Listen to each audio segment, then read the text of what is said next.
皆さんお元気ですか？小林彩子です。日本には古くから神社仏閣に伝わる行事や飾り物、季節によって味わう旬な食べ物やその土地に伝わる風習など、幸運を呼び込むために縁起を担ぐさまざまなものや行いがあります。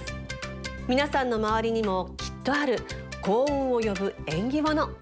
この番組ではそんな縁起物をご紹介していきます。さて、今日の縁起物は福来たる日本の縁起物。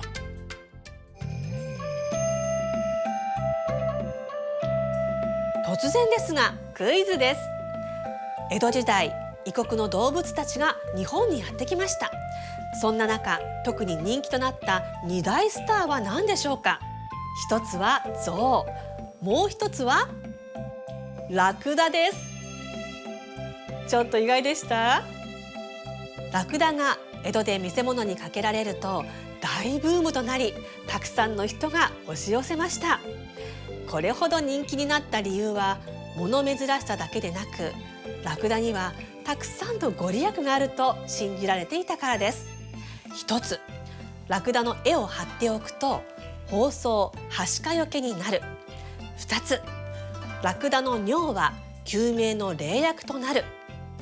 三つ、雷をも避けるとすごいご利益ですよね。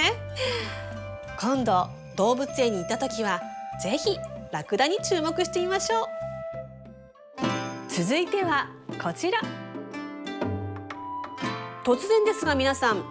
引っ越しの時に食べるものといえば何でしょうか？そう、引っ越しそばですよね。でも一体なんで引っ越しの時にはお蕎麦なんでしょうか？江戸時代中頃に江戸を中心に行われていた引っ越しの挨拶品として、蕎麦や蕎麦切手という商品券を向こう三軒両隣に配っていた風習が始まりと言われています。由来はお蕎麦に越してきたのシャレからだそうで、お蕎麦に末永く細く長くお付き合いをという気持ちが込められているそうです。また年越しそばも同様に、お蕎麦のように細く長く過ごせる。お蕎麦は切れやすいため、今年の苦労や不運をきれいに切り捨てて新しい年を迎えるためだそうです。そばにいるのが難しいご時世ですが、お蕎麦で気持ちを伝えられたらいいですよね。さて、お次は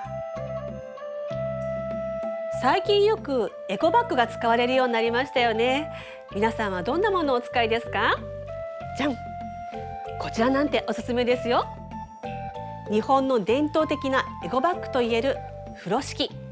風呂敷と言われるようになったのは、お風呂屋で自分の服を包むために用いられていたからだそうで、その名の通りお風呂で使っていたからなんですね。また風呂敷の代表的な柄、ツタが絡み広がっている唐草模様は実は縁起がいい柄なんです。ツタは生命力が強く、四方八方どこまでも伸びるため、長寿繁栄を象徴する模様として愛されてきました。いろいろな結び方ができてとっても便利な風呂敷。皆さんもエコバッグ代わりにいかがですか？次にご紹介するのは、どこか民族的な感じがするこの葉猿。名前は木の葉という地名から来ているそうですが、言い伝えではおよそ1300年前、都から逃げ落ちてきた人たちが神を祀るため、この葉山の赤土で祭礼の道具を作り、余った土を捨てたところ、それが猿になり、この葉の土で真城を作れば幸あらんとお告げを残したそうです。そこで人々は猿の人形を作って神様にお供えしたところ、災難から逃れ無事に過ごすことができたと言われています。以来、悪病、災難よけ、夫婦和合、子孫繁栄の守り神とされるようになったそうです。さて、お次は獅子が刀をくわえ、なんとも勇ましい加賀獅子頭。天正11年初代藩主前田利家が金沢城に入府の際、お祝いの獅子舞が盛大に行われたのがゆえんとなり、その豪華さは天下随一となりました。それから祭礼などで各町村が競って獅子舞を演ずる風習は加賀名物の代表と言われています。その勇ましい姿から男の子の成長祈願や還暦の魔除け、厄払い、立身出世の象徴として愛されてきました。刀を加えた獅子頭、勇ましくてかっこいいですよね。続いてはこちら。そっと息を吹き込むと軽やかな音が鳴るビードロ。ビードロはガラスの弾力性を利用した底の部分がとても薄いガラスのおもちゃで、息を軽く吹き込むとという音がします。ちなみに昔は子供のおもちゃではなく、厄落としの意味を込めてお正月に吹かれていたそうです。おもちゃのビードロ細工は古くから人気があったそうですが、ビードロを作ることができる職人が少なかったため貴重品とされていました。